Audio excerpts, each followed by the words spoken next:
Well, hello, everybody. That's right. Welcome to the Sunday Funday live stream show. That's right, here at Potsquatch Growers. Before we get everything started here, why don't we take a moment here? I'm going to show you real quick these little freak shows here. Haven't done the video on them yet, but just want to show you some of these crazy mutations. Look at that. Look at that, ladies and gentlemen. Look at these crazy ladies here. Looks like parsley to me. But it'll be interesting to see. Probably another week or so in that cup there. And we will then transplant those ladies. Just a moment here. Just getting into the laboratory. Ah, yes. All right. 2 seconds here for Uncle Potsquatch. Let me just get the camera set up here. I'm going to try doing it at a slightly different angle here today. And see how this looks if I set it up kind of like this. Here. Oh, of course, my drill's in the way. Move the drill here. Bear with me, everybody. All right. As happens sometimes, I couldn't actually, in fact, find the phone that I normally use to mount the camera on, or to read everybody's comments. So, trying to set it up in such a way that we can do it where I can read you on the computer here. So bear with me, everybody, for just a moment while I pull up the show. All right. So far, so good. Make sure I mute the sound. Pull up the show. Really like that angle, but maybe this one will work. There we are.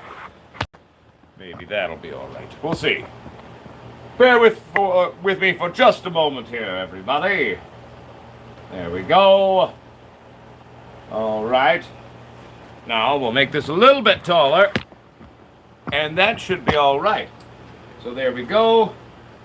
Pull that up there, and now I should be able to read everything. All right, everybody. Let's go back to the beginning and say hi to everyone. What's happening, Doug Dave? Good to see you, buddy. Looking forward to the show myself. Here we are. Here we is, getting it going. What's happening, K-Star? Good to see you. What's happening, Raven King 333? Good to see you, Reef Wilson. William Pritchard. Got that action going on. Nathan Burrow. What's crack-a-lackin'? Okay, and in terms of the seeds, we will not be formally launching those for quite some time. There's a lot of legal realities that I am attempting to figure out. I make my own clones, Matthew Stewart. That's why I keep mother plants. Good to see you, Warren Bay Leveled. And by the way, Matthew, good to see you. Nathan Burrow, good to see you. Cannabis Caves, good to see you. What's happening? Let me just go down here. What's up, Foul Dog? Good to see you, buddy.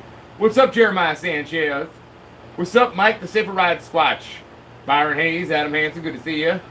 Cannabis Caves, you know, I said hi to you. All Seasons Angler, what's happening, baby? Skate Dad Gonna Grow. Or Skater Dad, I like it. What's happening, buddy? What's up, motherfucker Jones? What's up, Cannabis Activist? Good to see you, my friend. Happy Dude Grows, welcome to the show. TJ, good to see ya. What's up, little JB? I am good. James Leach, what's happening, buddy? Brian Smith, happy guy. Nathan Burrow, what's up? Doug Dave, I've said hi to everybody there. What's up, little Stewie? How's it going, buddy? Good to see ya. All right, woo! What's up, Donovan Regner? Good to see you, buddy. All right, so let's get the show started here. It's been a crazy week. The plants are going really well. As we showed you at the beginning of the show today, the Freak Show. My God, the Freak Show is definitely living up to the name so far. Seeing different variations in terms of the mutation on those two seedlings so far. But, you know, I really like them. I'm very curious to see what it will do. As far as I've been told and from what my research has come to be, very rarely has anyone grown this strain out into a large size. It's almost impossible, it seems, to find proof of the freak show's freakiness in any sizable fashion on the internet. So, just the pictures that seem to be initially used by the launch of the strain by those who created it in the first place. So what we're going to be doing here is, on the next upcoming couple of runs, I'm going to make those freak shows grow as big as humanly possible. We're going to see what happens there, you know what I'm saying? All right. Monkey 420, well, welcome to the channel. Welcome to the Potsquatch Growers Army. We're an international global community. We are the Army. We are the Weed Titty people fighting for the rights of plant people all over. We are on 5 out of 6 continents. And so welcome. Welcome to the show. Welcome to the good times. 219-816. Why is that, my friend? Is it because of size requirements, or do you, kill them by accident? Both are okay, by the way. We can help you dial that in and take a look at some of the stuff that you're doing, and we'll see if we can hypothetically address some of the potential issues which may be causing your inability there. Yo, what's up, Liku-song? I don't know if I'm saying your name right. I apologize if I'm mispronouncing that. How's it going in Sweden? Big shout out to Sweden. I hope it's doing well. What's up, American Honey? Good to see you, buddy. What's up, Texas Squatch? Good to see you, buddy. Welcome to the show. Trying to use the computer right now to read everyone's comments, so it's a little weird. I gotta kind of do this. I mean, I missed the other phone, but it's somewhere in my house. As happens occasionally, I couldn't find it.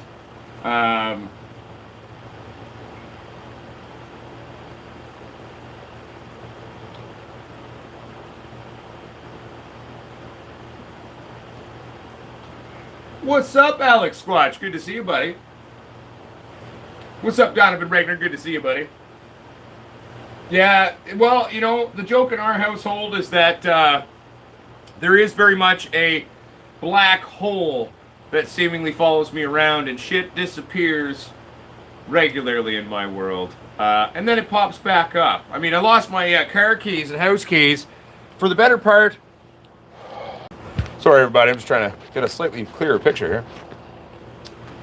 That might be a little better. But lost them for about 4 months. And then, Mr. Potsquatch kept checking all of my clothes, checked all my suits, and couldn't find them. And then all of a sudden, out of nowhere, she, in fact, found them in a pocket that she checked already 6 times. But, what are you going to do?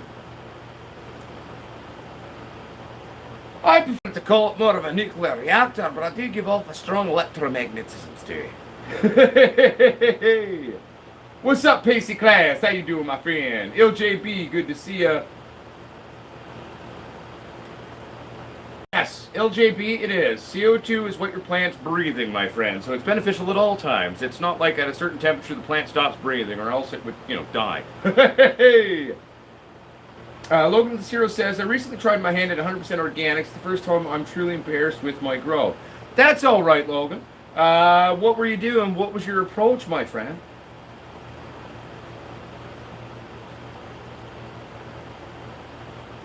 All right.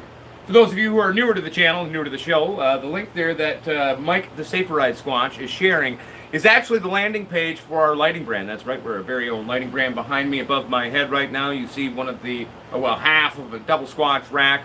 We've got the Squatch lighting systems. We've got a little Squatch, the big Squatch, the double Squatch, and now we've released the double Squatch rack.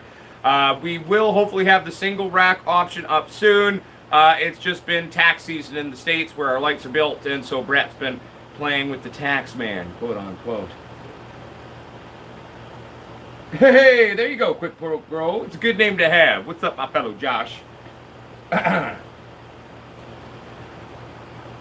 Hey, Family Outcast. Welcome to the show. Good to see you, my friend. Warren Bay leveled. I'm only growing it for the first time. Right now, I mean, it's growing. The beans look premature always on a freak show, which I think they actually, in fact, are. That's why I'm kind of hoping that my freak shows, I got a male and a female. I want to make them fuck, and I want to see what happens. I want to see if I can make those beans mature, because all the freak show beans I see everywhere are immature-looking seeds. They look preemie, but then do seemingly pop. I only got 2 successfuls out of 4. I had 3 total pops. 1 just eventually killed itself. Growing the Freak Show, given that it is a culmination of many moons of saved up mutation, she's a finicky bitch. I don't believe it to be an overly stable strain, so watching out on stressors is probably going to be a quintessential component to growing this one. But in terms of it, you're kind of growing blind because it is unlike anything I've come across. So given that, I'm just kind of taking my time with it and not rushing her, not doing too much. Gave her first kind of real feed today, but we will see in the end what actually happens with the Freak Show. But it's interesting to say at the least.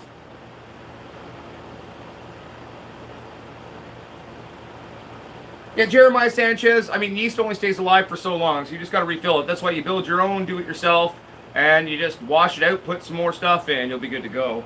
And also remember that a CO2 injection system is quite dangerous. It really shouldn't be used in a home grow where you're living with your family or with pets or this or that. It's not safe. It will kill you. So that's why using a yeast breather system, do it yourself, is one, almost no cost to that. You just use some old recycling bottles, bit of yeast, bit of sugar, boom. And it's a hell of a lot safer. You're not going to kill anyone in your household doing that, but your plants will love it. So that's kind of where we would do that.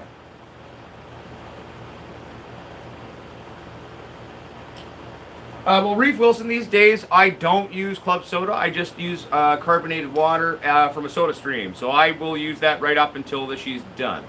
There's no excess sodium there because I'm not using a pre-bottled club soda anymore.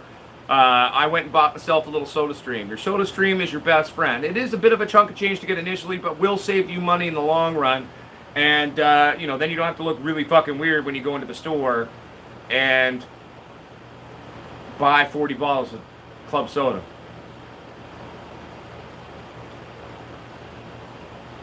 I hope that helps, Reef Wilson. Yes, and for those of you who are wondering what Mike means by answer the stupid questions, that's referencing the fact that we do have a Facebook group where everyone is welcome. But if you don't answer the questions, it is a liability. If you don't answer the questions, we cannot accept you into the Facebook group.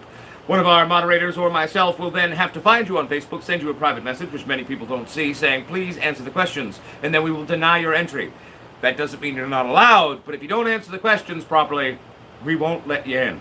It is a liability, and it's done for our safety, your safety, everyone's safety, okay? The main real rules there, no illegal sales. What you do privately when you talk to each other is none of my damn business. Treat people with respect, compassion. Don't be a fucking asshole. And if you can live by that, then you're allowed. It's a place for all people. Hey.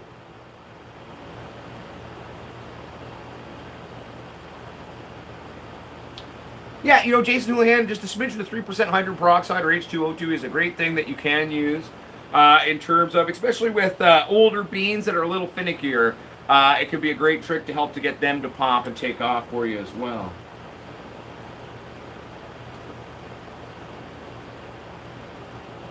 One second here, I'm just trying to play catch up here. Scroll back for a second and just quickly read people's things. Yeah, I know, Jonathan Regner. It's funny because I started, using it a lot, and it was weird. I was talking about it a lot on the channel. Like I've been talking about it for off and on for years on the YouTube, but I went to the store and like all the club soda was gone. And that was weird. And then other stores in the same little town in Mission, they were all gone. No one had club soda, and I was like, well, somebody's been watching my videos.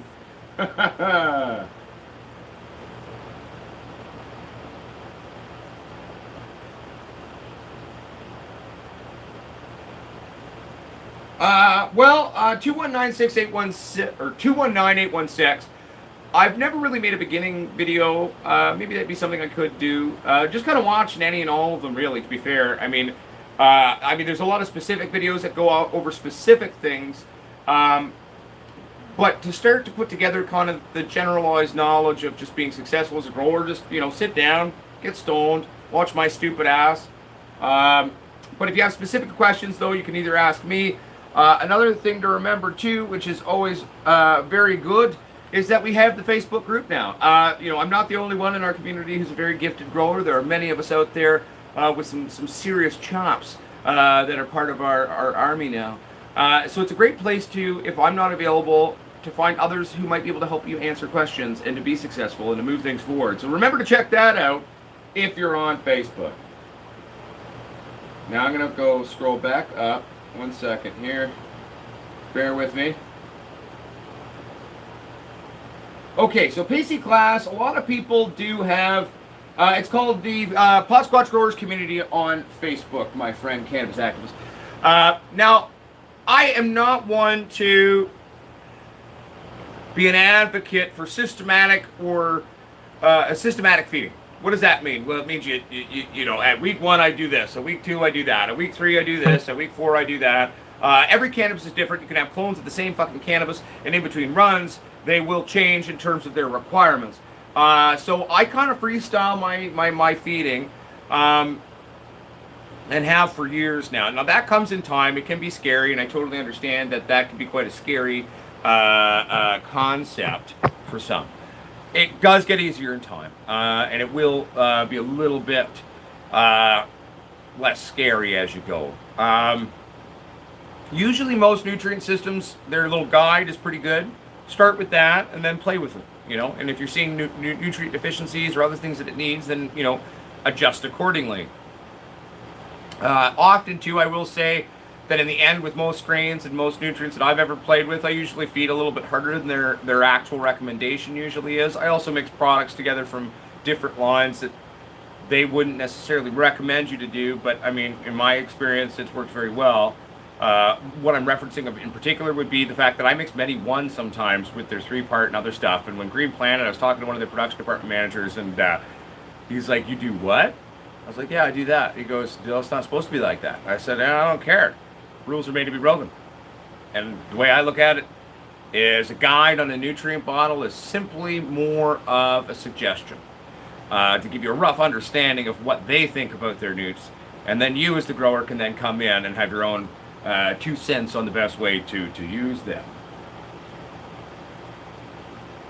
I will, Kev T, but on this computer I don't have any of the things. Unless you send it to me via email right now, it's the only thing I can pull up easily on this computer. I don't have Facebook integrated into this computer. So if you sent it through the Facebook, I couldn't find the other phone. Now, mind you, I don't have Messenger set up on that phone either.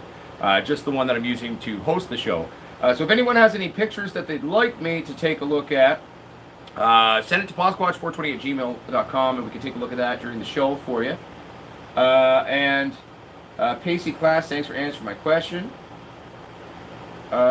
Yeah, no worries. What question was it? I kind of go all over the...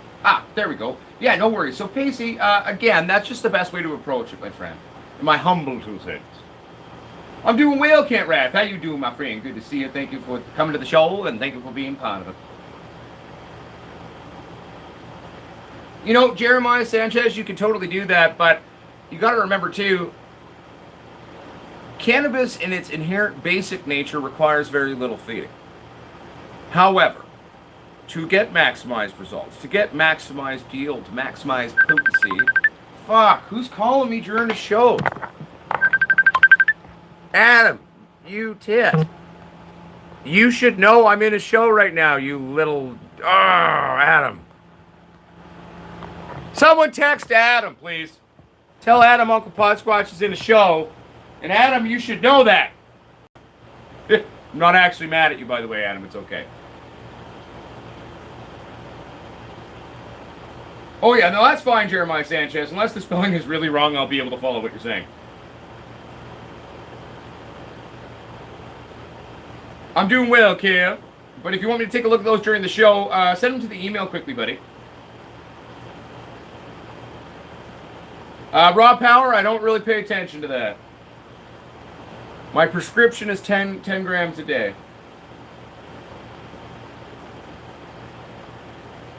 Hey, no worries, Wild Missourian. It's been a while. I definitely agree, but it's good to see you, buddy. Welcome to the show.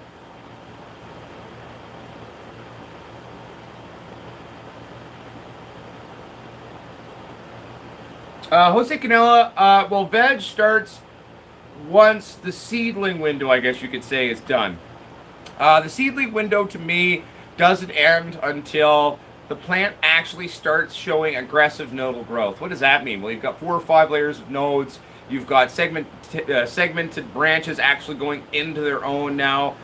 Typically from seed, usually I always start in solo cups, so I'll start it in a solo cup.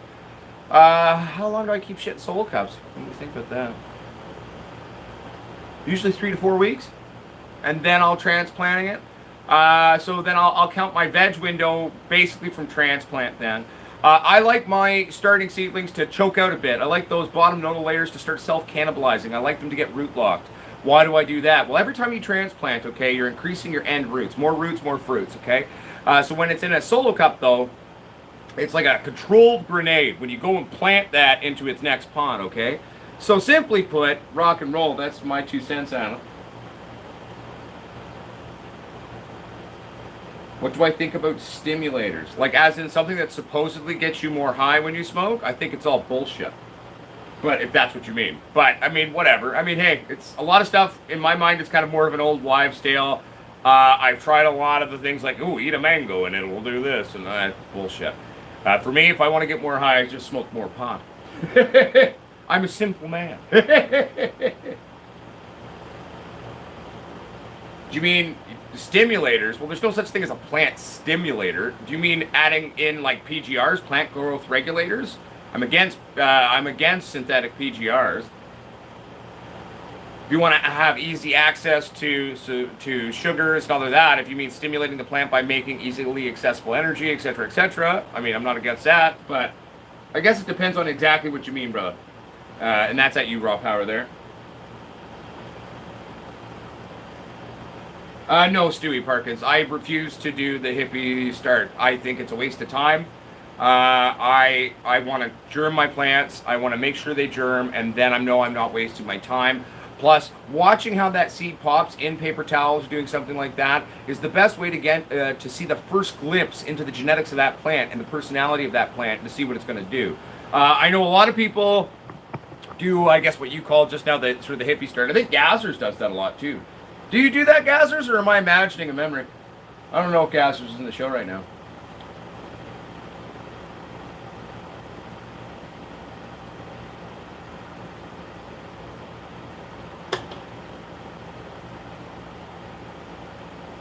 Caddy and Canis Amateur. Swatch, you use Mycos or like try it for the first time?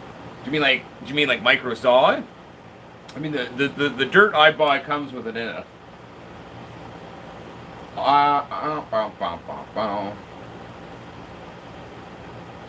I can do that, Raw Power, in a minute. I gotta catch up on all the messages first. 1 second here.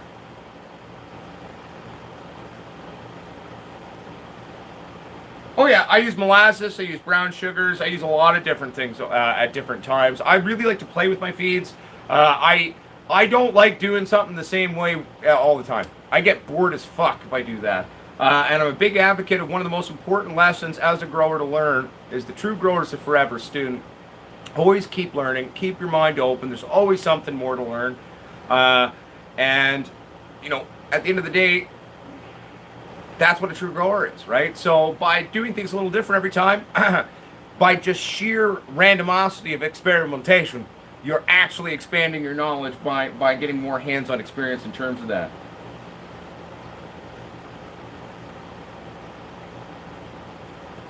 Hell yeah! Yay dab. Oh, yay dab 710 or 710 gaming. Sorry, it took me a second to pronounce your name properly.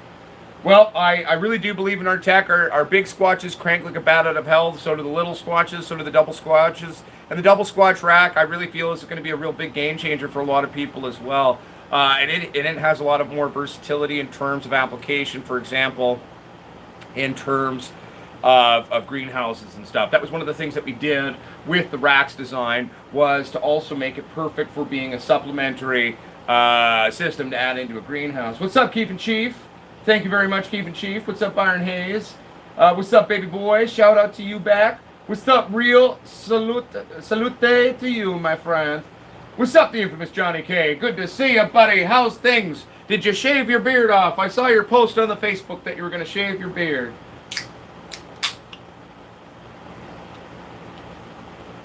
No, pasty class, I defoliate during veg, mildly. I will defoliate preparing to flip. And I will maintain flagging and flip, or well, a lot of people call it either flagging or fanning. It's just doing a strip pluck throughout flower. It's a little different every time. I switched it up, but no, yeah, I've still got a lot of defoliation to do on the ones behind me. I've been really busy the last couple of weeks, and then also too feeling a little burnt out, to be completely honest with everybody. So, there's a few other things I need to get done. Well, you must have a very beautiful, youthful face now, then, the infamous Johnny K. You're aging much better than I am. That's all right. Hopefully, I just stay looking like this until I'm 100 now, then.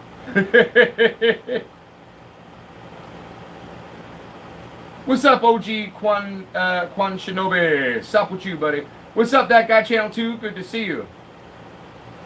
Hey, that's cool, That Guy Channel 2. I'd always be careful about signing sponsorships, though. I'm against sponsorships because read the fine print. If you accidentally sign, a lot of these companies are going to try to get you to sign over your will and testament, basically, in order to just get some free fucking nudes. So the one thing I will say about growing your YouTube channel is having sponsorships can be really good. We never have done that. That's partly why we grow at a slow but steady rate, because we don't use these sort of tag words or tag lines of certain companies to get big. That's a big part of how, Mr. Canuck's channel just exploded everywhere, and all he does is grow autos. And he's also really good at making videos. Like, the guy's on point with his edits. But he has a lot of corporate sponsorship. So I'm not saying don't do it. I'm just saying be very careful about signing agreements with companies. I'm just looking out for you. I'm basically a lawyer without being one. And I hate the idea of locking myself into a company's and only being able to use their stuff, simply put. So just be careful is all I'm saying. I care about you, That Guy Channel 2, so I'm just saying be careful. But that's awesome. Congratulations at the same time. I love it. Yes, Alex Squatch, it's made in America, so one would hope. Plus, North America, we all use the same outlets. But not only does it plug into North American outlets, we have all major world plugs for our lights. You just tell us where you are, and we can build you a light that'll plug in there. The Meanwell ballast is what's known as a kind of, you could say, like a smart ballast. It can plug into North American, which is like 110, 120 volt. It can do 240. It can do a bunch of different voltages, right? So as long as it has the appropriate plug head, it'll be good to go. And the driver itself will be able to handle that. So. Yeah, and That Guy Channel 2, it is a great way to help you develop. Just make sure you're in bed with the right company. Certain companies will get you more clicks than others. Oh, well, that's awesome. Well, if you kind of help develop it too, then, That Guy Channel 2, that's pretty fucking dope, bud. Congratulations. 1 second here. I'm just playing catch up here for a second. I'm just reading everyone's things. Hi, Dale. I didn't see you where you were, but yeah. Raw power, 13 gallons would be enough for a no-till. If you really want to go big or go home, maybe put them in a 20. But you could easily do it in a 13 without any issue. I've grown in 15s quite a bit, and not doing no-till, but I definitely enjoy them. Yo, Gazzers is here. Welcome to the show, buddy. No, James Leach, we only do direct order, okay? So we don't build our lights and then sell them. We build them to order. So we build our lights custom for you. It's something that we're actually passionate about doing it that way, because if you want us to change the length of the leads or make a subtle tweak on something, we can offer augmentation on our rigs to a certain point for you, okay? So we only do direct order buy. What does that mean? Well, you order it, then we build it. It's built special for you every single time we send out a light. Like, we built it for that person specifically, which I personally feel, and so does Brett, like, that's a little bit more intimate. It's kind of nice, actually, knowing that light was put together just for you. I don't know. In my mind, I think it's special. But, maybe I'm just a sentimental cocksucker. I don't know. Kev Wall, one, I have. I actually use 3 separate types of bat guanos on a lot of the old super soil recipes I used to do. Make sure you're importing your bat guano from the right country. I can't remember everything off the top of my head of which countries bats eat what and which one's best for this, but some are more prone to veg. Some are more prone to sort of a transitional medium flower, and some are better for late flower. Okay, that's because a lot of different. No, that's fine, Alex Squatch. I was just being silly. I'm certainly not an electrician either, buddy. So don't feel bad about that in the slightest. I know just enough to confuse myself. And also just remember to pay attention to what kind of bat guano it is. Where's it coming from? Is it Jamaican bat guano? Is it from Central America? Like, where's the bat shit coming from?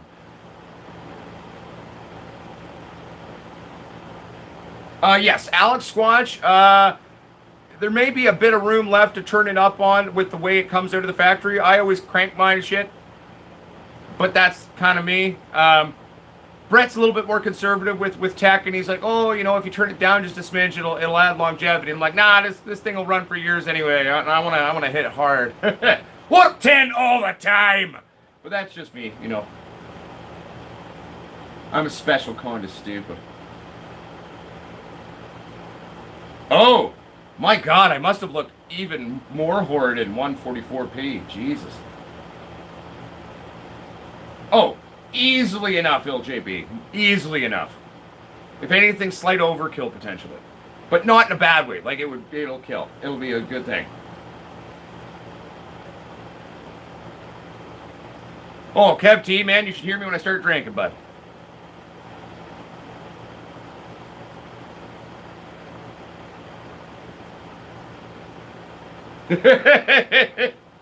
Yeah, 219-816. I've often pictured myself as a drinking stone, Kirk. I may not be the most conservative man out there, and I may push my tech a little hard. I may push plants a little hard. I may do a lot of things that a lot of my grower friends kind of have nightmares about sometimes when they hear how I do certain things. But who wins usually between our little grow-offs with each other for fun? Well, I do, usually. And that's not me being arrogant. It's just my weed normally tastes better, smells better, and hits better. But at the same time, just because I like to grow in certain styles and do certain things doesn't mean that that's the only way to do it. There's 1,001 highways to the same end destination, all right? There's 1,001 ways to drive to town, you know what I'm saying? So at the end of the day, you don't have to do things the way I do it. Find your own style. I mean, that's one of the more rewarding and fun things to do as a grower is by developing your own style and then having fun with it and just sort of doing that, you know what I'm saying? Oh, it's great, Raw Power. I got to go buy some more tanks. My little soda stream is out. But Raw Power, my little soda stream was a game changer in terms of doing my club soda or carbonated water technique. And it just makes my life 1,000 times easier.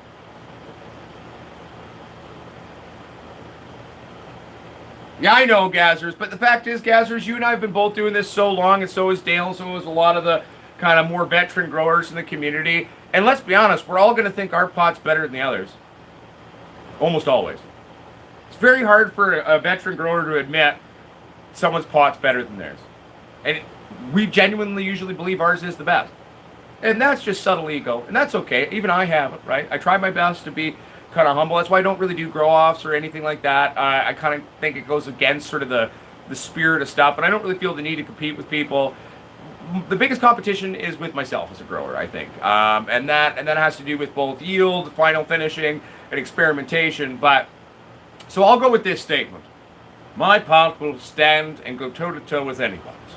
I won't say that I'll win, but you will remember Uncle Potsquatch's sack. And yes, I'm aware of how dirty that just sounded.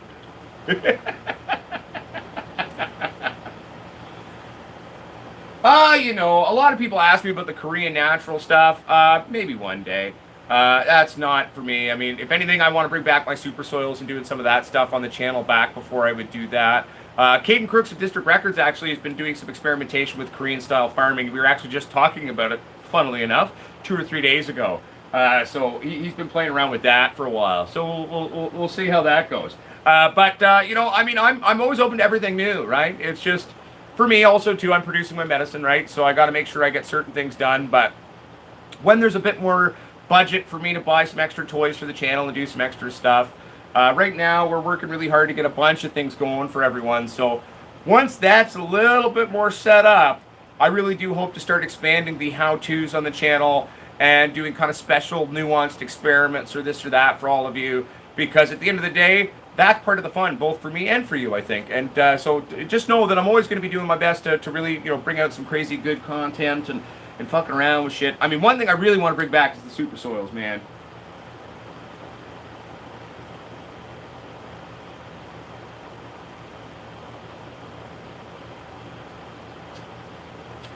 Nathan Burrow, it does. ISO will dry out your skin horribly, though, at the same time. Trust me. Try washing your hands every hour with it, and then get back to me.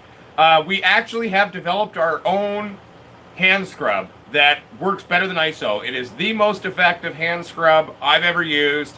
We're just dialing in the exact recipe right now, just because the last run we did of it worked great. Wasn't fully happy with the consistency of it. So we're just tweaking it a bit.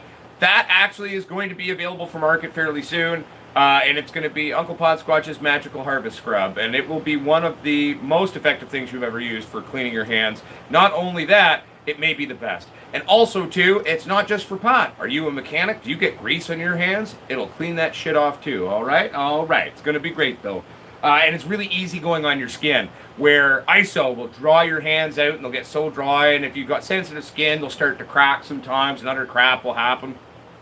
Our hand scrub not only will strip motor oil or weed off of your hands, it will leave your hands feeling refreshed, revitalized, and healthy, happy skin. And it smells really good. Hey, thank you, TJ. I appreciate that, my friend. Oh, so Alex Squatch, not Patreons, but they are people who have decided to.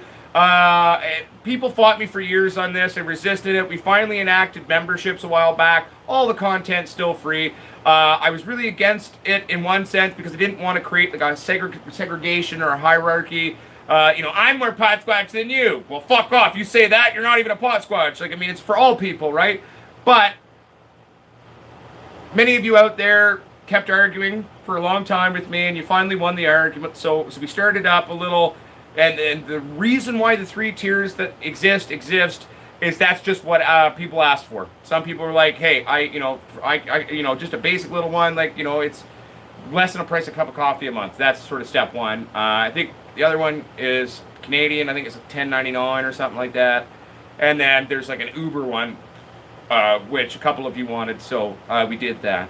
It's just a way for, you know what, if I feel so weird even talking about it, but for those of you who appreciate what we do, if we've helped you, and if you're in a place where you can toss us a few bucks and you want to do that, who am I to say no? Who am I to spurn you that way? And so finally the argument was won by not me, but by the audience. So we opened that up. So that's what those little green symbols mean.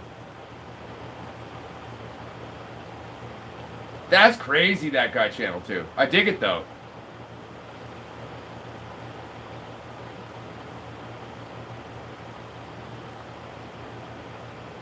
But Kev T, you haven't tried my hand scrub. Andrew Chaplin, this is a pumice scrub that we make. It's just our version of it. And it works vastly better than the other ones I've tried. So we basically just made our own. I didn't quite like a lot of the pumice scrubs that were out there, so I've invented my own. And it's also much easier on the skin than most of the ones I've tried as well. So it's good. Made out of different essential oils and sugars and other beautiful things. It's all natural. You can eat the shit, won't kill you. Nothing bad in there, right? So.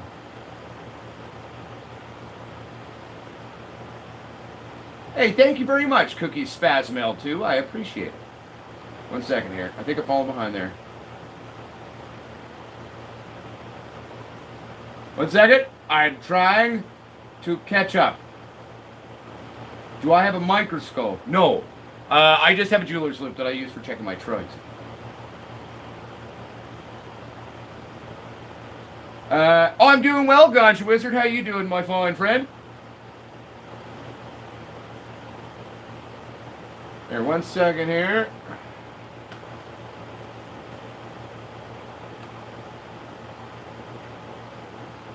Bear with me.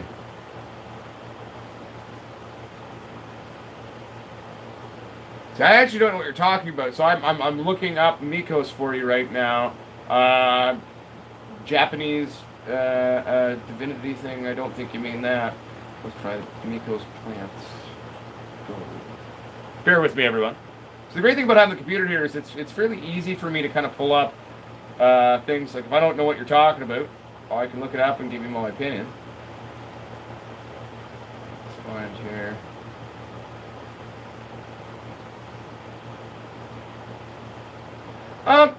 It's just another immune booster, so that's, you know, I mean, hey, you could totally do it. Beneficial soil microbe that does all of that, enhancing root structure. I use microzyme, which is, I believe, the same thing. I just call it microzyme. I don't call it Mycos microzyme. I just call it microzyme. All the dirt I buy comes with it in it. I've actually got a bag of it here. See? Ah, it's upside down, but see, microzyme. Another great thing too, if you're looking for something to help boost your plant's vitality and boost your plant's general health and its ability to fight off both pathogens or bugs, etc. Aspirin. Use a mild aspirin. Take your aspirin tablets, smash them up. Okay, so to like a liter of water, I do, or no, to 2 gallons of water, let's say, I would do. Your extra strength tablets, about 500 milligrams, 2.5, and then you basically mist that onto your plant. And it is basically utilizing the system's natural defense system. It produces silic acid to trigger its immune system and its ability to fight things off. Aspirin being acetylsilic acid, okay, triggers the same response in the plant. So it's a way of mimicking the plant itself's natural system to trigger those same response mechanisms. 1 second here. I gotta play catch up here. Yeah, raw power. I will. Just give me a second here. I'm just trying to catch up on the messages, buddy.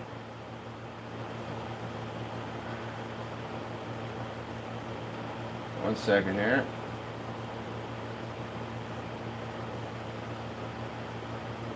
LJB, how big's your tent?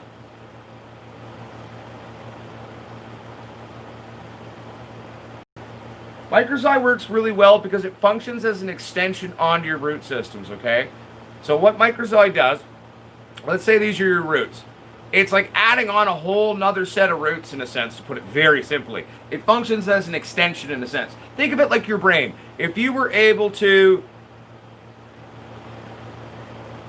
put a beneficial thing into your brain that would then extend your neural pathways, thus doubling your processing capability in a sense with the actual organic tissues in your brain and all the neuron connections, okay? It's kind of like that, but for your roots, okay? So it's a good thing.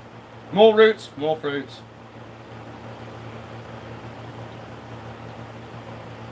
Yes, Art of War on 2 wheels, Potsquatch420 at Gmail, my friend.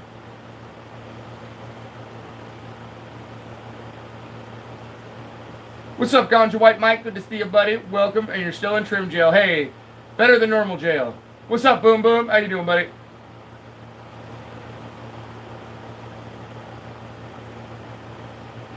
Irrigation, which is what I call floopy leaf. Let me make sure I'm thinking of the right thing.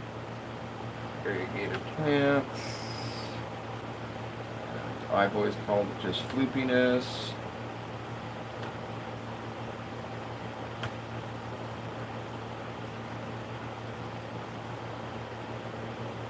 Bear with me, buddy. I'm just pulling up a couple things here, and so I can give you my humble 2 cents on it. Yes. In my experience, it's normally a genetic-based thing. It only happens on certain cuttings of certain plants. If you go back to when we were doing the Bubba Cherry Firefly plants, okay, I called it the two-faced plant. We had a bunch of that on there. I don't know. I don't think it personally changed as much of anything. It was interesting, though. I definitely found it fun to look at. Hey. Oh, well, thank you very much, Boom Boom. I appreciate it. Kev T, I use Jake's All-in-One as a preventative.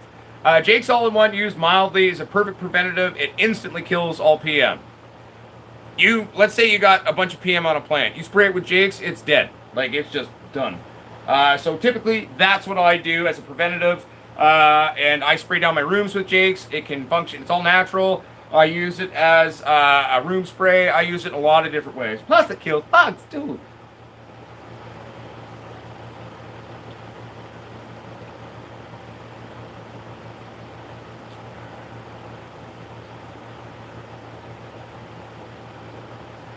What's up, Paul?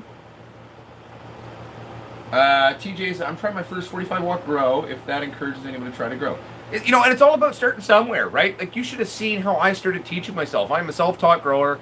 I didn't come from a growing family. My mother and father are both Anglican priests. Actually, big shout out to my dad. Just retired today. Had his last ever church service, and now he can actually go have a life.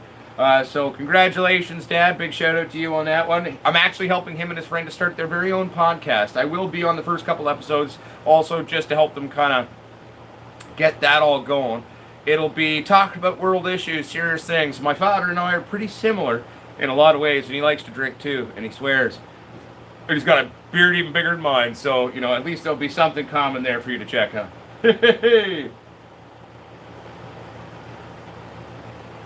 Jose Canella, depending on where you are shipment-wise, I know all of the MSRPs in my head, at least for the 500 milliliter and the 1 liter.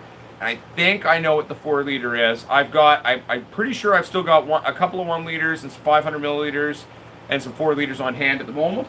But yeah, it all depends on that, just the shipping really. I got the MSRP in my brain. Hey, thank you, Alex Squatch. He's happy.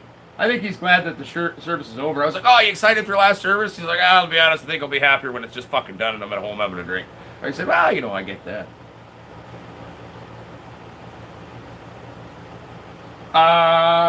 Cookies Spams L2. Do you mean my bottom binding bouquet technique, as I call it? The flower bouquet? Is that the one you mean? Because I've done a lot of different forms of LST, borderlining on high stress trading at times on the channel over the years.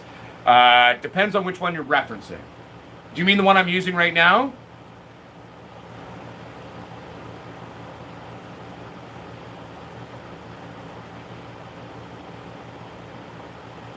One second here. How fucking far back am I? Cookies. Not cookies. Who said that? Fuck. 1 second. Sorry, everybody. Trying to play catch up here for a second. Oops. 1 second here. Okay, so that was cookies. Who asked someone asked about Alexander Trent. We're running our own lighting brand called Squatch Lighting Systems, brought to you by Soulstrip. Andrew Chaplin, funnily, I actually am going to watch it. I think it's already on Amazon Prime. So we're going to carve pumpkins later today, and I was going to check it out. But yeah, no, I'm excited. I enjoyed the first Borat film a lot. I can sell it to you, Kev. I have Jake's. We can't put it on the website right now. That's a long story, but I can hook you up.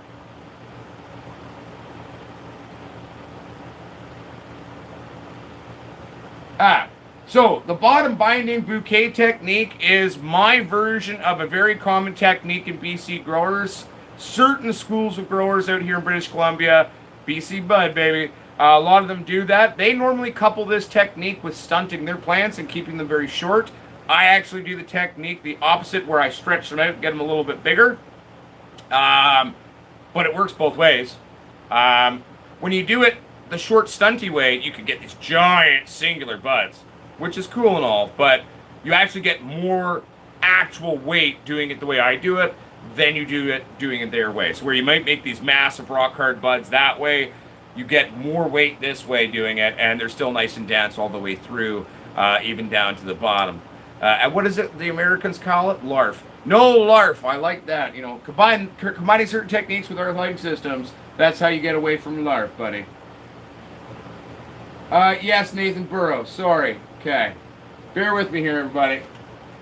If I've missed Nathan's question that many times, I'm being a dick. Inadvertently, by the way, Nathan. I didn't mean to.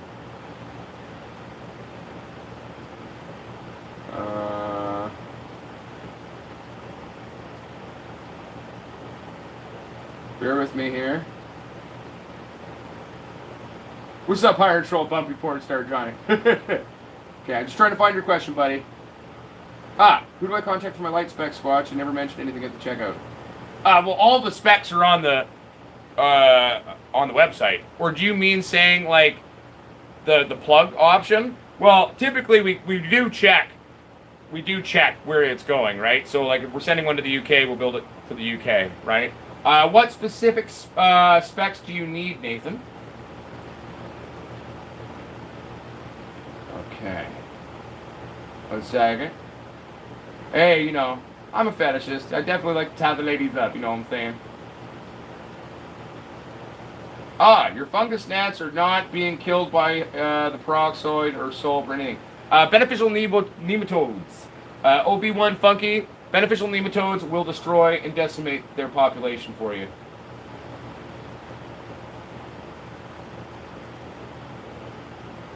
Jeremiah Sanchez maximizes your yield. That's why I do that bottom binding like that. Oh yeah, Ganja White Mike, you can lollipop, you can strip, you can defoliate all throughout flower. Oh, right, Eugene Dolan? That was a funny video where my dad smelled the weed and then hid it across the room. He hates the smell of pot.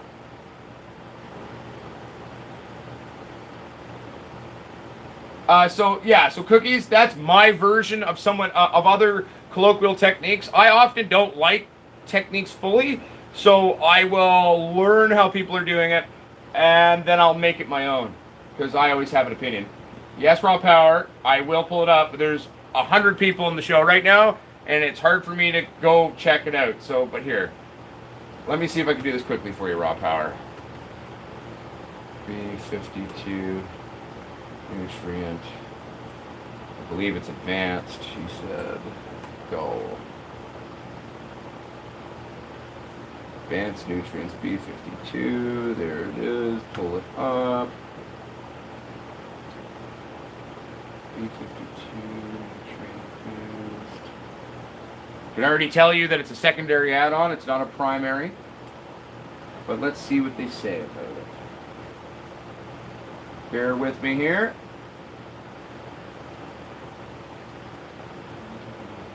Yeah, it's a B vitamin supplement. So it's got vitamin B5. Okay, yeah. B1, yeah. Yeah. I wouldn't waste my money on it. I think it's a little expensive. I prefer to use a comprehensive vitamin supplement. I got a bottle. Oh, here it is.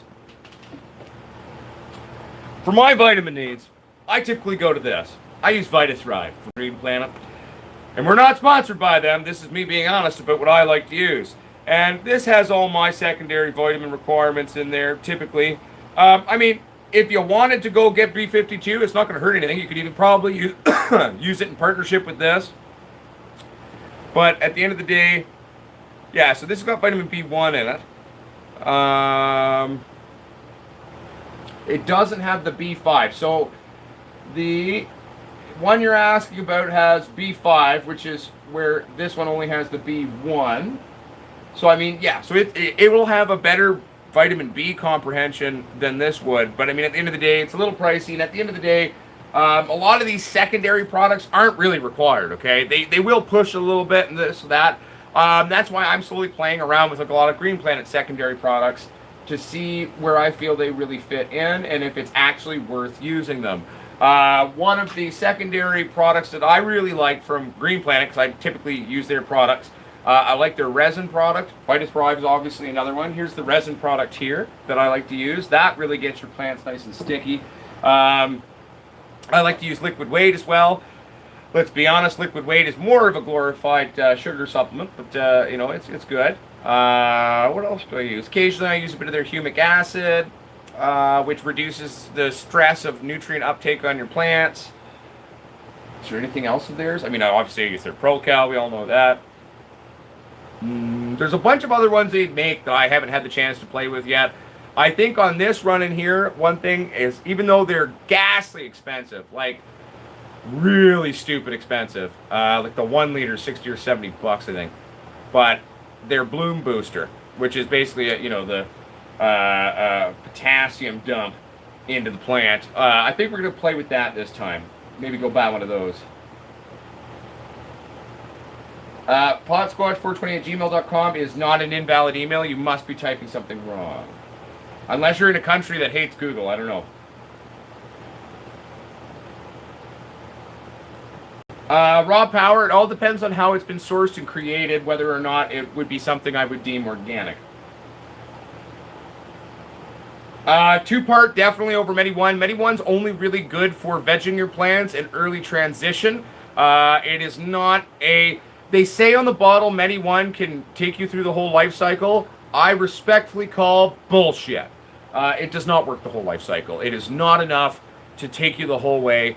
It is more geared certainly to vegetation and early transitional flower. I use Medi 1 in partnership with their 3-part. So I actually haven't used it this run. I ran out of it. I just didn't buy anymore. And again, I play around with things. I don't like doing everything the same way every single time, right? So, you know, that was something for that. So yeah, definitely the 2-part. If you have to pick between the 2-part or the Medi 1, bud, I would go 2-part. What's up, Bong Stroh? How you doing, buddy? Good to see you.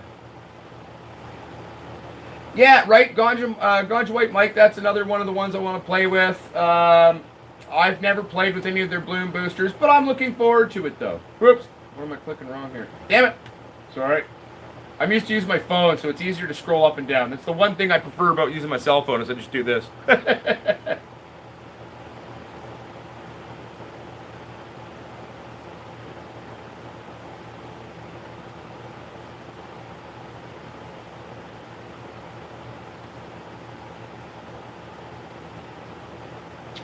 Jeremiah Sanchez, I don't currently, and I haven't in years. I have played around with teas. I've always been more of a super soil guy rather than a tea type of guy. But yeah, you know, and that's another one of the things that I'd love to maybe one day do is we can do a little tea brewing for you and play around with those concepts as well. But again, before probably what I'll spend money on first will be doing some super soil.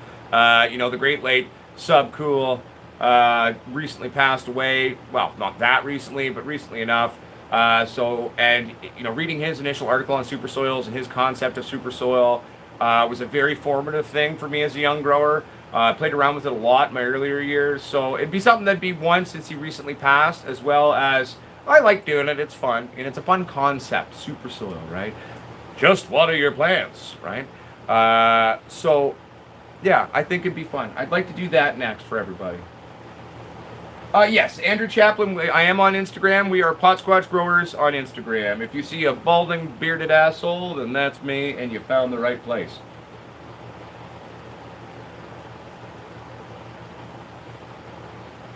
I haven't really played with Nectar of the Gods, Jose, but I do have friends, some friends that I know really like it, for what that's worth.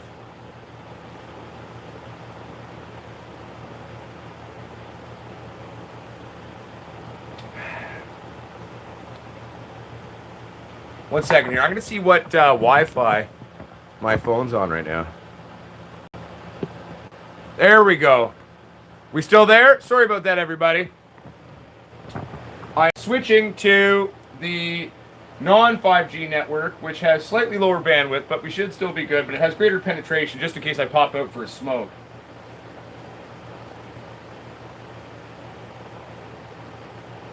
Well, most things like that aren't organic raw power, and I don't know how it works in Russia for you guys, but like for us, for something to actually be certified organic in Canada, there's a bit of kit and caboodle to it. Like, I mean, you can't just be like, oh, it's organic. You know, it's not the easiest thing to get a certified organic product. There's some pretty stark rules about that.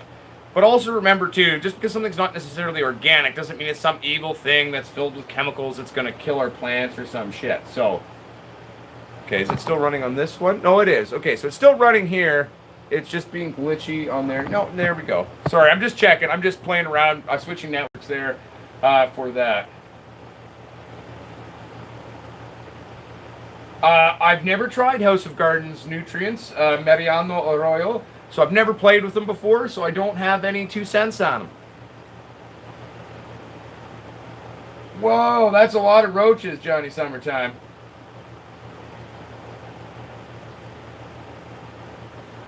Ha! Ha ha ha ha! Johnny Summertime, that's funny. Here you go, Mom. Here's all the roaches back I stole from you as a kid.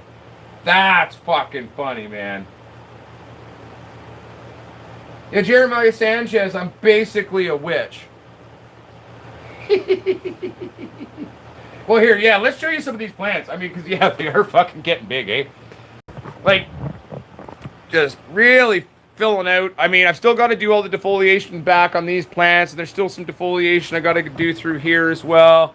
But yeah, no, they're really coming together. Really coming together.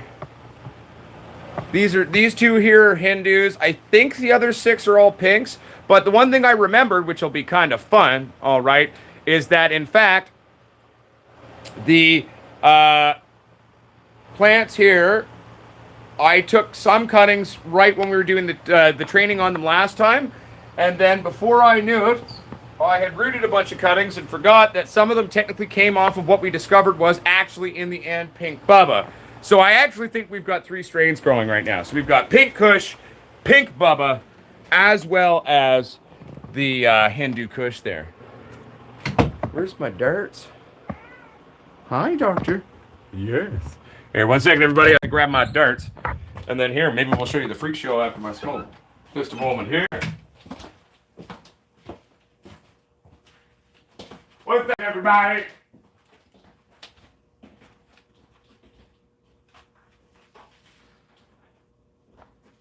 I'm coming, I swear!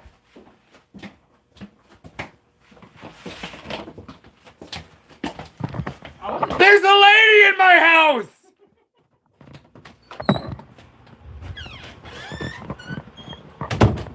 I'm just being silly, everyone. I know she's there. How long is my beard? I don't know. I haven't measured it, but if I pull it down, it easily goes past my nips. At least the tip does. There we go. Just a second here, everyone. Yeah, we'll put this here. Oh, screw that. Oh, that might work if we drop this like this. There we go. There we go.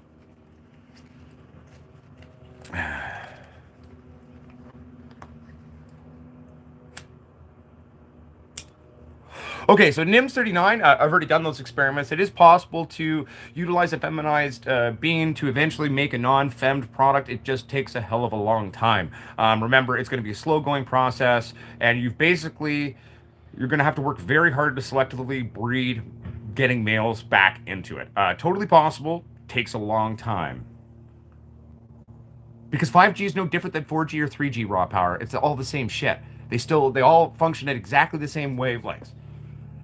If you're afraid of that, then be afraid of the technology that's existed for decades. There's no difference.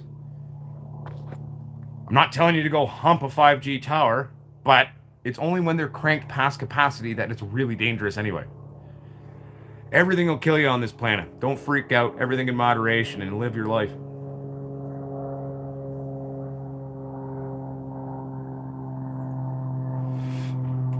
"5G is no different than 3 or 4G was. It's no different than a microwave. It's no different than technology that has been part of our society already. I'm not saying it's good for us, but it's everywhere. We might as well go back to the Stone Age and abandon everything if we're that freaked out by it. Don't go hump a 5G tower. You'll be all right."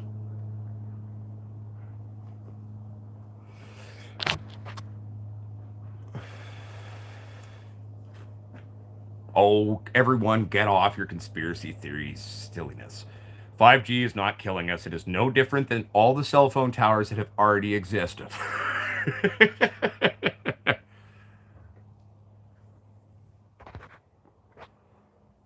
To be honest with you, my plants have always done that, Jose Canella. I'm not really sure why. I've had a lot of people replicate exactly what I do even, and it doesn't necessarily do it. Maybe it's my electromagnetic personality. I don't know. I think maybe it's just, spend more time with your plants and talk to them. Maybe you don't have enough light. Maybe your pots aren't big enough. But at the end of the day, I don't know. I'm not really sure necessarily why my plants do what they do. But, because I've had people try to replicate exactly everything that I do. I would say at the end of the day, just, Love them. Yes, Justin Lopez, as in every show, someone reacts to the fact that I smoke cigarettes. I'm a cancer survivor, okay? I'm completely fine.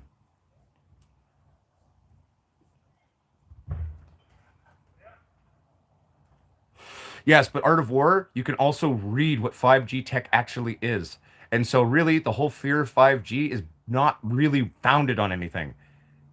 It's like if you're scared of 5G, you're scared of a lot of crap that's out there. Okay.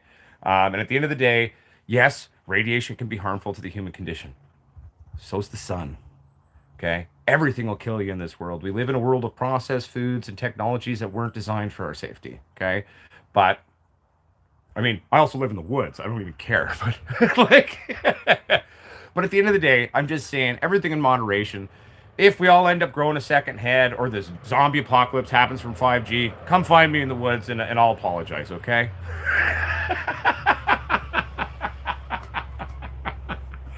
I think there's much greater things for us to be afraid of than a 5G tower in this world right now. Oh, it's not me bringing it up there, Jeremiah. It's everyone else bringing it up. I'm just having a laugh.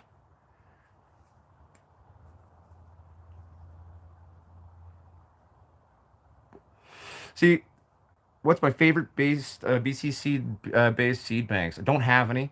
I don't like most breeders. Don't feel that most seed banks actually are doing things properly anymore. True genetics have been forgotten, lost, improperly produced. Um, so I don't really have any. There's breeders who I have a huge amount of respect for. Yes, I can, LJB. Where was it? I'm happy. No, buddy, it's not me missing it. It's just, there's a lot of messages going right now. I have a little bit all seasons antler. Whoopsie. Oh, what is the best squatch light for a 4x4 by 6.5? Okay, so there's two answers to that. I wouldn't put the rack necessarily in it because, well, you could though. Either a big squatch or double squatch. It um, depends on what your power consumption requirements are. Like if you have enough room, if you have enough room on your stuff, right, to run a double, then do it because it'll be like go big or go home. You're going to be cranking some serious weight. But at the same time, if you're worried about power consumption, throw a big squatch in there. The core footprint par test was done at 3x4. It'll easily fill a 4x4 just fine. The little squatch that we have in the 2x4 is exactly half a big squatch, and it is having zero issues filling a 2x4. So I hope that helps. Because very much the little squatch, especially if you go with the X4 option board, it's one of the boards built into when it's sort of the small little rig. I can show it to you. I got it hung in the tent right now. We'll show it to you in a second. Art of War. I'm scared that they'll use this as another soft kill like fluoride. Yeah, no, fluoride was really bad. I grew up in Ontario. There's fluoride in the water there growing up. I'm okay. My sisters and mom are riddled with health issues. I'm okay, but it was that caused by any other stuff? Who knows? My mom just got diagnosed, found out today that she has crippling arthritis everywhere in her body, literally everywhere. Um, I keep telling her try some CBD and some other stuff that actually might help to slow that process down. She says, "Well, I'll call you when it gets worse." And I said, "Mom, that's kind of going against the whole point of it. Mom, start using it now, and it won't go as fast. Come on, Mom." But that's okay. She's a little bit more conservative than I am. Well, we're launching our own brand, NIMS 39, and there's a number of very talented breeders working with me on that. Uh, I'm one of the people. Dale's one of the people. Gassers is in there. There's a bunch of us working together to actually do the formal genetics release. That will be out there fairly soon once I figured out. Like the other day, I spent hours on the phone talking to lawyers, talking to banks, talking to third-party payment portals, talking about nuanced law between countries and different loopholes around to try to find the best way to do it because the Canadian government's regulations in terms of making a nursery and doing seeds are ridiculous and I refuse to acknowledge them. So I will find other ways around the law. And because that is also part of the activism here, right? People have a right to affordable genetics, they have a right to reliable genetics, and they have a right to genetics no matter where they live, no matter what their country says in terms of law either. By the way, it's a fucking plant. So, at the end of the day, it is a little slow going in terms of it's pretty much just me trying to figure all this out, making a lot of phone calls. But we are working on it. We are gearing up to launch for everybody. So when we do that, I mean, we'll be something that's trustworthy. We'll be, if not the most affordable around. Well, no. I'll make sure that we compete with anyone's prices on genetics and beans. We're already cheaper than pretty much anything I've seen so far in terms of what we're projecting and what we'd like to do on our packs. Okay, but most of the breeders that I like aren't people who formally sell publicly anyway. They're all like weed nerds locked in the woods or locked in underground setups and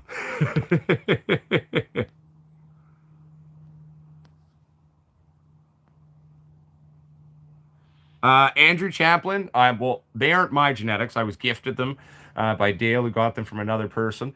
If I end up having a male and female come out of these two, then heck, you know Uncle Potsquatch gonna make some freak show beans for everybody.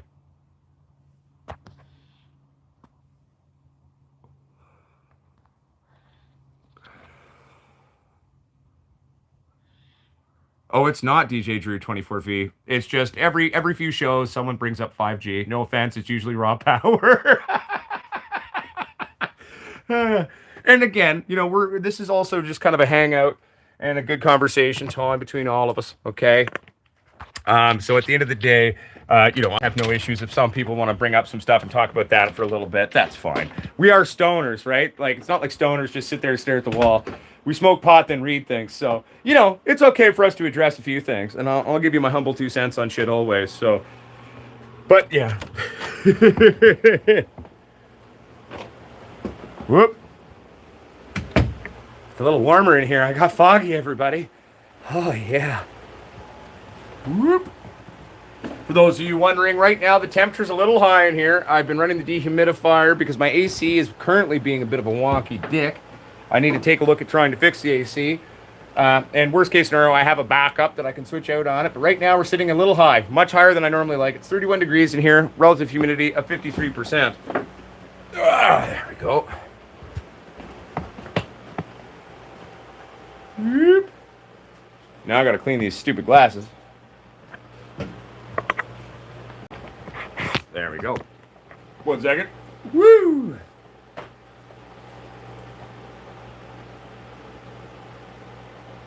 Oh, there you are! Perfect. Now I'm going to switch this around to the other side. Oh, Jose, that's an old piece of shit that's 80% busted. It's a Chinese piece of crap.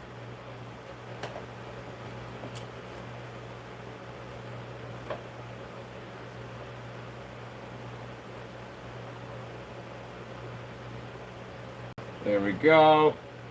And now I'm all caught up. Hey, I haven't seen you in a while, Manicam.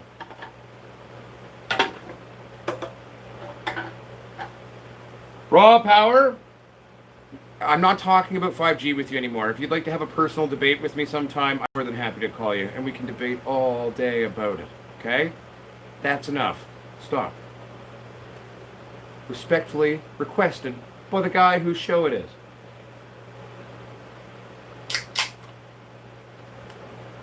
Oh, that's okay, Jose. What's my total wattage drawing? I don't know. Hell, the lights alone, I'm doing pretty good. Do you mean per rig, or what do you mean? Because I've got a bunch of different rigs going in my house. Let me put it to you this way. I definitely have a decent power bill. Definitely have a decent power bill here in Uncle Potsquatch's laboratory. Definitely have a decent power bill. I'll do a rough calculation for you. Like, let's say I had it all set at 550 at the wall. Let's say per rig. That's an easy number. So we'll go 550, 1, 2, 3, 4, 5, 6. So 550, 1100, 3300 plus. So 33 to 3600 watts on lights that are just in here. But then there's a little squatch in there that's doing about $1.50 at the wall. So that's another 150 there. So 1350 plus my ACs, plus my house has 2 fridges. I've got stoves and ovens and all these other things, and TVs and lights. So I'm drawing considerable amps / watts. So Andrew Chaplin. Look him up on Facebook. Oh, raw power. First of all, this is not the first time you've brought up 5G. I know that for a fact. I can remember it. And it's not defamation. It's called stop flooding my show with something I'm done talking about. I'm asking you nicely. If you keep pushing my buttons, I'm going to get frustrated. I'm asking you nicely. Please respect. Thank you.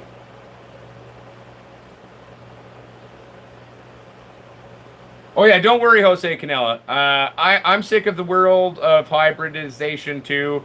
Everything is compounded genetics, and yeah, no, we're going to be bringing back. Like, I mean, we're going to release hybrid strains too, because there are some really dank hybrids out there. But I mean, as we all know, I myself, I love Kushes and I love Indicas. Okay, really into Indicas and Kush myself. So we're definitely going to have a decent Kush line as well as an Indica line. And as much as I kind of hate Sats, we're going to have a bunch of sexy Sats for you too.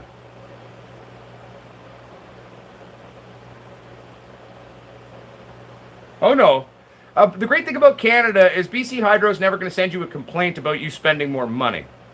BC Hydro is going to be happy if you're running a bunch of techs. It means more money for them. So they're never going to complain about me spending more money. They'd probably get worried if they're all like, he's using less power. Is he all right?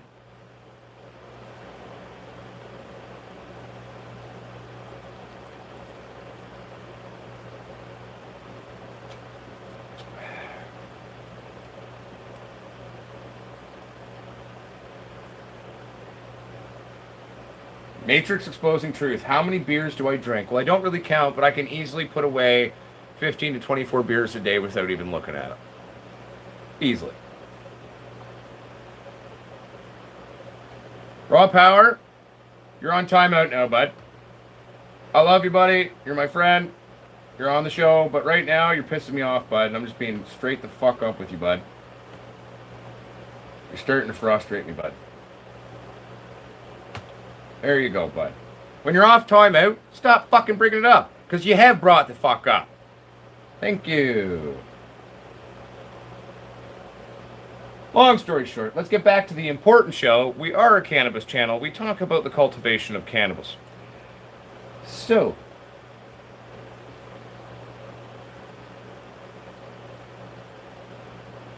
no, it's okay, Byron Hayes. And again, raw power is nothing personal, but you're irritating me now, bud. Oh, that's awesome, William Pritchard. I know it's really scary when you switch from HPS to LED. It is a scary switch. It was scary for me when I started fooling around with LEDs back in the hood days.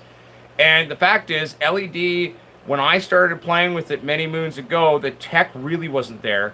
We were still building shit out of, like, you know, these tiny little 1, 2, 3 watt chips. Everything was a blurple concept based off of flawed science that was designed by NASA to grow algae in space. They burnt out, they were this, that, but I saw the potential there, right? So that's why, like, even when I was using the Chinese blurples at the beginning of the channel, you know, the tech kind of was starting to get there, at least with what I was playing. It was before I discovered kind of white-based full spectrum lights, you know what I mean, sitting at like a 3500 Kelvin, let's say, or 3000 Kelvin, something that's not like this blurple screaming bat out of hell in my face. But, you know, the potential of the tech was always there in my mind. I started playing with LED tech about a decade ago now, so I would have been about 20 or 21 years old. The first LED light I bought, I think the one I first bought was about 100 to 150 watts. 100 to 150 watts at the wall. Cost me like $600 or $700, and it broke after about a year. But I didn't turn back to HPS right away. You know, I still used a few of them for weight back then, but I never gave up on LED tech for cannabis, knowing that one day we will get there. We will get to a place one day where the tech will be sufficient to actually flower cannabis.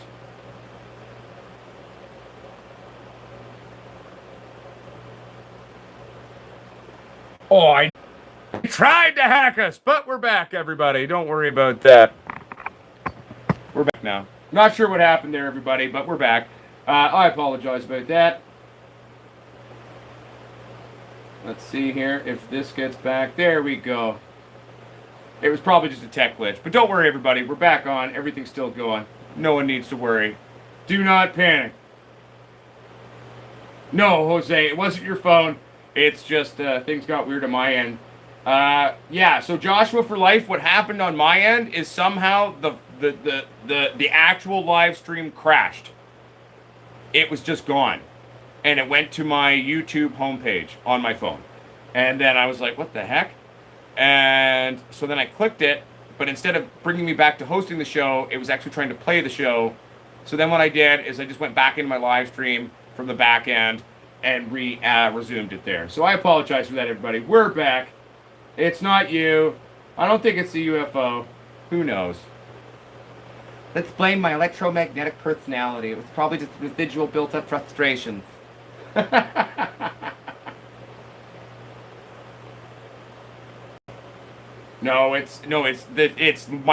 show stopped on my phone. It had nothing to do with the Wi-Fi. Wi-Fi still working on my laptop. What happened was it seemingly just stopped, like the show was gone, and I had to go back into the back end of the live stream show and click resume to get the show back up. But we're back, baby.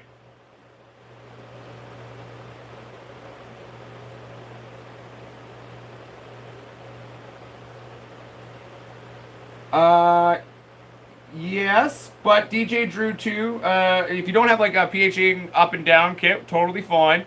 What I would do is like grab a 2-gallon jug of water, okay, and I'd almost squeeze a lemon into it. I know it sounds weird. Squeeze a lemon into that. It'll help to autocorrect everything back.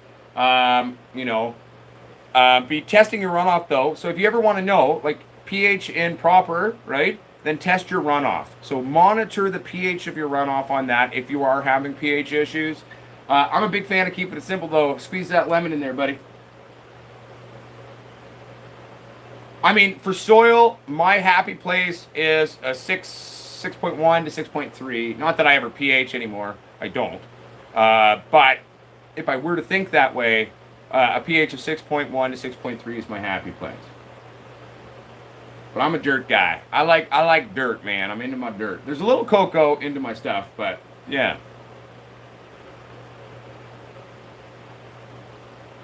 Andrew Chaplin, totally on board of it. One of the strains I've developed actually many moons ago, I developed for my sister's MS.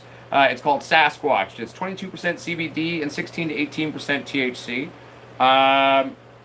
So at the end of the day, in terms of that, I'm a big fan of that. I find that CBD and THC in terms of medicine are vastly more effective when used in congruency. Use them together. And hell, if you can breed a strain, put them together, I mean, hell, there's your work done. Just smoke that. So I'm a big fan of that. The Sasquatch strain was an amalgamation of AC/DC, a Master Kush, and Train Wreck.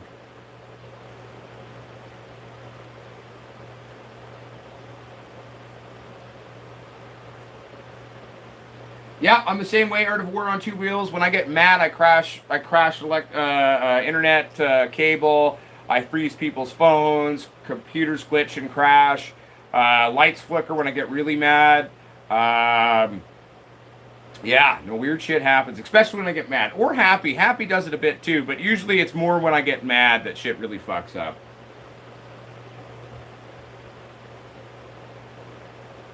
Yeah, I mean, I think people get frustrated when shows kind of stop, but typically a lot of them will come back, though, once we get it back up. So, thank you, everyone, for joining us again. I apologize for the technical difficulties there. I'm not quite sure what happened, but we're back. Everything's fine.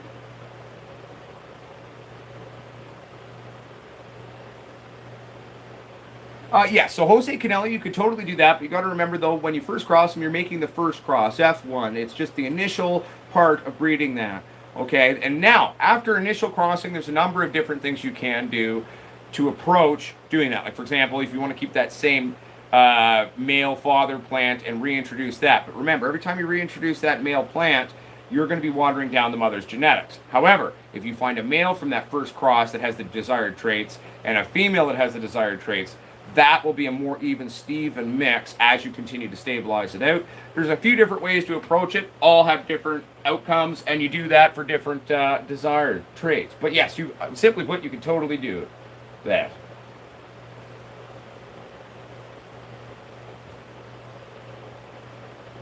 Oh, well, thank you, Jeremiah Sanchez. Andrew Chaplin, I just grew out some sour space candy, and it doesn't have the high, but tastes great. I'm hoping it would help me wean me off of cigarettes.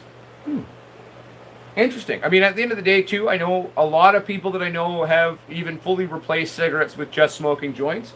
I believe Adam Squatch himself has done the same thing. I think Adam Squatch has been cigarette-free for 6 to 12 months now, I think, actually. Mike, do you remember how long Adam Squatch has been cigarette-free? But I know that's how Adam quit smoking. Adam Squatch quit smoking by just smoking dope.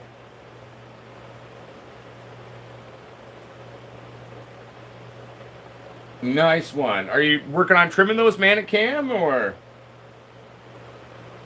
Yeah.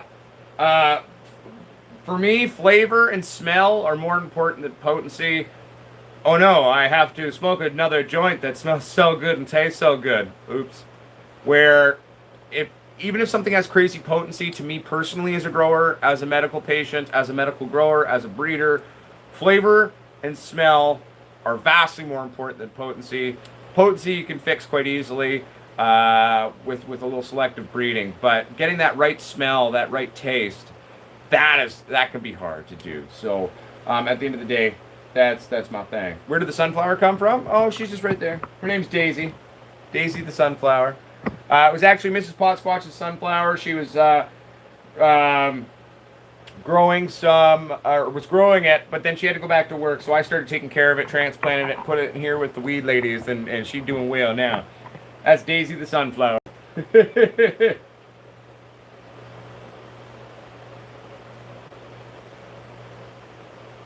All seasons angler, not really in my opinion. Some people say yes, indica beans will do this. Well, okay, we made up sativa and indica, right, in a sense. Like, I mean, and there's things that are so convoluted now, like you can have things that look sat and hit indica and vice versa. So, not really, no. I don't think that enough research and comparison and contrast of actual genetic samples of anything has been done with seeds where we can say that conclusively. I would say probably not. Yes, indica beans are traditionally a little bit fatter and thicker than sativa beans are, but things are so convoluted now that that's not even a safe bet anymore to think about it that way, right? So what you're going to look for, though, is you do want them to be nice, dark, hard seeds. Striping's great. Not every cannabis strain's going to stripe for you, but what you're wanting to try to get is you want to have a nice, hard bean. If you can get that bean nice and hard, then you're good to go, okay? And simply put, that's what you're looking for. Now, mind you, like, for example, the Freak Show beans, I have yet to see a mature one. I don't think they can fully mature, which may be an offshoot of just the genetic mutations compounding, which is what went into making up Freak Show. That's partly why I really hope I get a male and a female Freak Show, because I really want to see what happens. Like, I want to see if I can get those beans to mature properly. And if they can't mature properly, well then fuck. That's an interesting genetic trait, isn't it?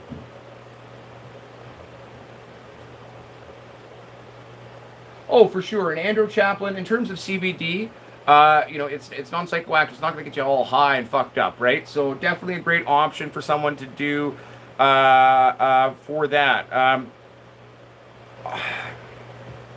I don't have a lot of experience with smoking straight quote-unquote CBD flower, so I don't know how well it's going to taste per se. But AC/DC didn't taste too bad for what it was. It was interesting. Decent enough taste. Hell, I bred with it, so.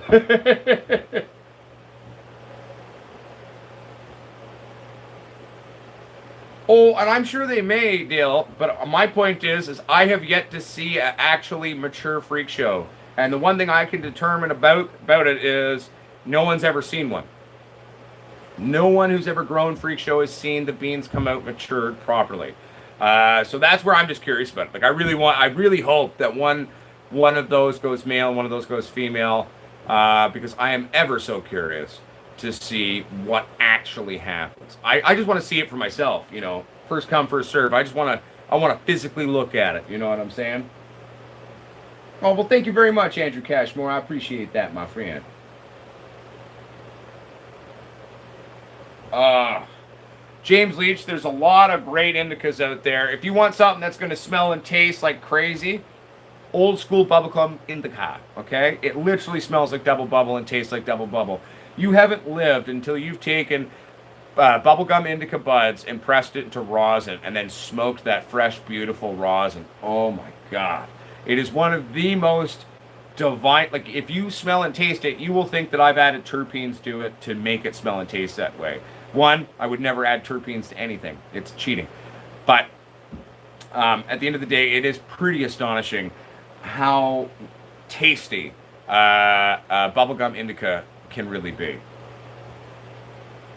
Yeah, sure. Here's the sunflower.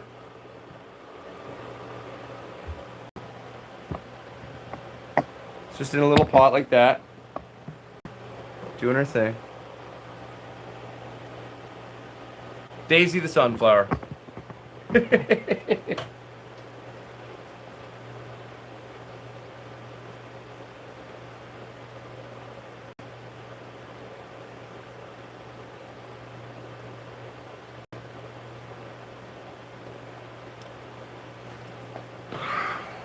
1 second here, everybody. Aha! I thought it was feeling more humid in here, and it is. The dehumidifier's tank is full. So 1 second here, everybody. I'm just going to dump this out. Started feeling humid in here to me, and I'm glad I'm not hallucinating. And there we go. Wow, it actually only went up about 5 or 6 degrees humidity in here with that being off, and I was detecting that with my skin, so booey for me.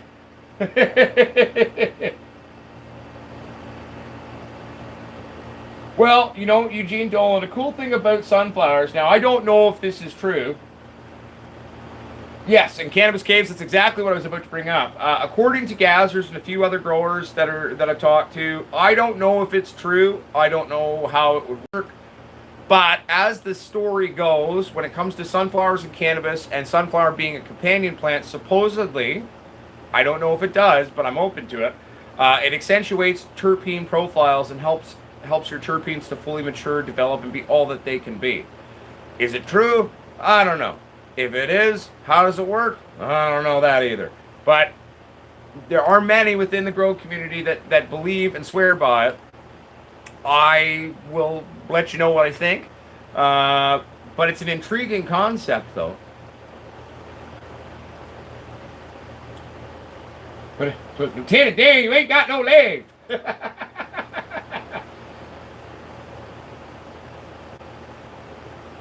I don't know, All Seasons Angler. I'm not sure. It's the wife's sunflower, and I don't know what kind of sunflower it is.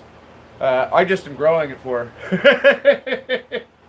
I make sure it has water and food, and I talk to it.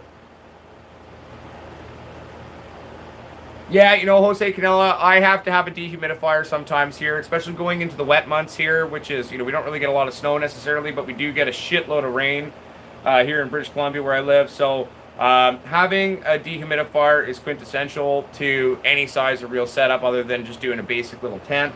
I've got a 70-pint dehumidifier. Amperage on that is probably about 6 to 8 amps.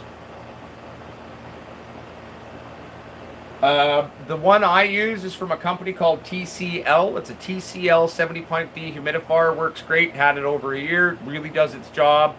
I could put that into a space of, like, let's say 300, 400 square feet, and it'll drop that relative humidity faster than you can shake a stick at it. Well, maybe not quite that fast, but pretty damn close.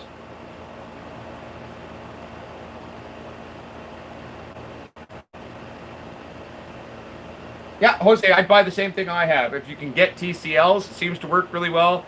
It's a TCL.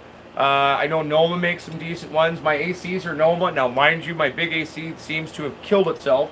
which is a Noma, and it's maybe 2 years old now. So maybe that's all I get out of it. I don't know. All the other functions on it seem to kind of work, but so I think I just need to take a look at it, maybe clean it up, take it apart. I don't know, but I'm gonna take a look at it. I do have a backup that I'm not using for the rest of the house, given that it is winter now. Well, autumn, approaching winter.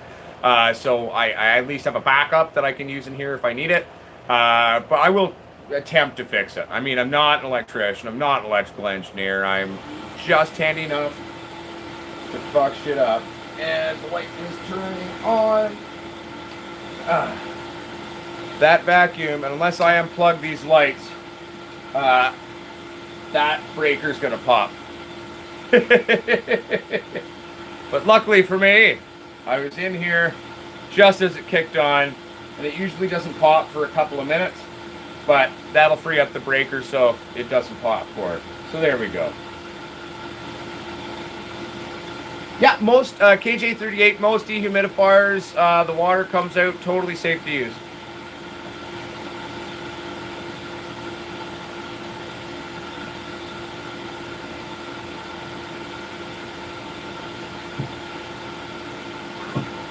Glad I caught that, though. I am so glad I caught that. Or else everything would have popped.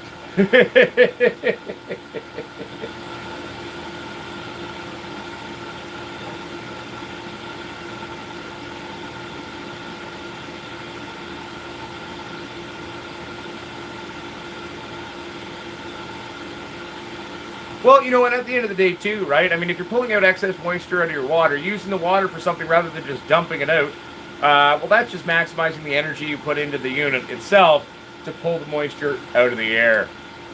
So, I think that's pretty cool, too, if you think about it.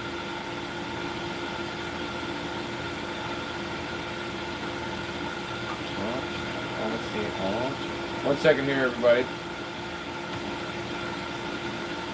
I had it set on top chat, not live chat. Sorry about that if I was missing anyone's stuff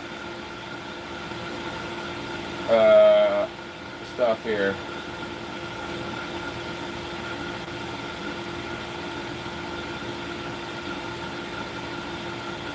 I've never heard anything about that, Jose Canelo. I don't see how any form of regulation would say you can't make a 70-pint dehumidifier, but mine's a 70. I bought it a little over a year ago.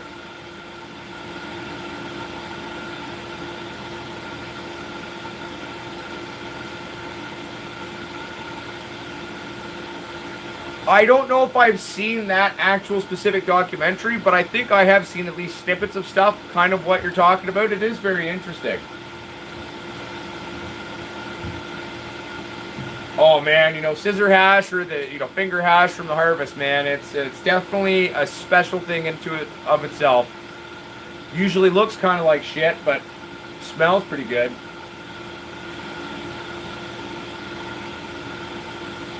I could never see any regulation like that being passed in Canada because it doesn't make any sense. But maybe somewhere else, I don't know.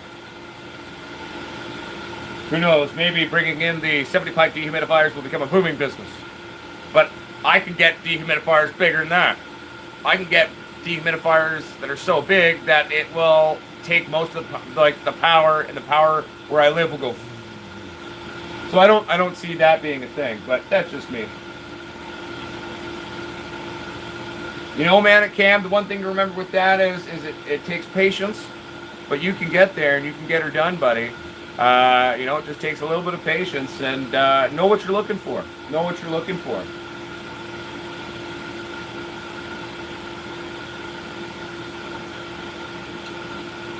But anyway, everybody, I'm not going to lie to you. It's now 4:40 p.m. my time. I have to carve pumpkins, make dinner, and hang out with the wife a bit. She's got to go be up for work very, very early in the morning tomorrow. I think she's got to get up at about 2:30 a.m. So I'd like to spend a little bit of time with her and get our Halloween pumpkin carving done before she goes away for a few days because they're shooting up at, I don't remember, some lake somewhere. So she's going to be gone for a couple days shooting the TV show she's working on. So I'm going to spend a little time with her. But anyway, everyone, I just want you to know a big shout out to all of you. First of all, I thank you all very much for liking and subscribing and being part of this community. You know, it's a community we've all built together, slowly but surely, growing like a pot plant. And we are global now. We are on 5 out of the 6 continents. We're in tons of different countries. There's people rocking their quote-unquote colors everywhere. And just know that we're working really hard to get some really exciting things started for you. The genetics brand is one of them. We're always furthering our lights and working on those. Hopefully this week, if all goes to plan, I should have the new payment portal up and programmed on, so you can buy your hats, t-shirts, grinders, and rolling papers. Eventually, Garden Supply will be coming to our online store. And, you know, there's a lot of other things we're working on too, but then, you know, those things, we'll see if they ever move forward and make their headway. But, long story short, thank you very much, everybody. Check out PotsquatchGrowers.com. Eventually, for all your swag needs. Right now, it's basically a glorified pretend store. You could pretend to buy things right now. But hopefully we'll have that fixed fairly soon for all of you. And at the end of the day, keep it real, keep it sexy. Check out the Potsquatch Growers community on Facebook. Please answer the questions. It is a liability. If you don't answer the questions, well, we can't let you in. It's a liability. So we'll have to find you. We'll have to message you, say, please answer the questions. And then we'll let you in. It's a place for all people. One of the main number one rules is don't be a fucking asshole. Treat yourself and others with compassion and understanding. No prick waving and egos. Okay, that's not how this community works. We're a place of many different growers from many different backgrounds and many different colors, orientations, superstitions. And at the end of the day, we're all trying to learn. We're all just at different places on our journey. And if you can accept that and jive with that, baby, then you're going to be welcome. And it's a place for everybody. Okay, so check that out. And, you know, again, I'll just say for those of you who have decided to show us a little bit of support there with the membership, we appreciate that too.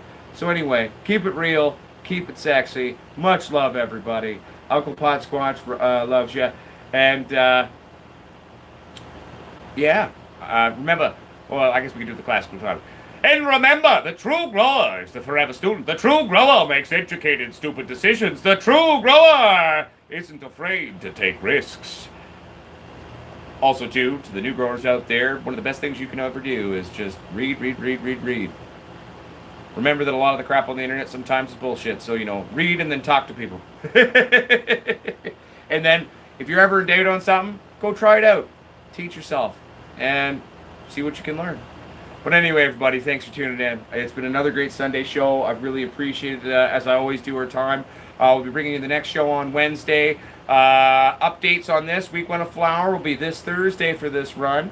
And once I get the few little plants in the little tent there transplanted, we'll start showing you our little experiment with the little squatch in a 2x4. Showing you what our tiniest light can do. Uncle Potsquatch loves you, everybody. Keep it real, keep it sexy. Say goodbye, Daisy.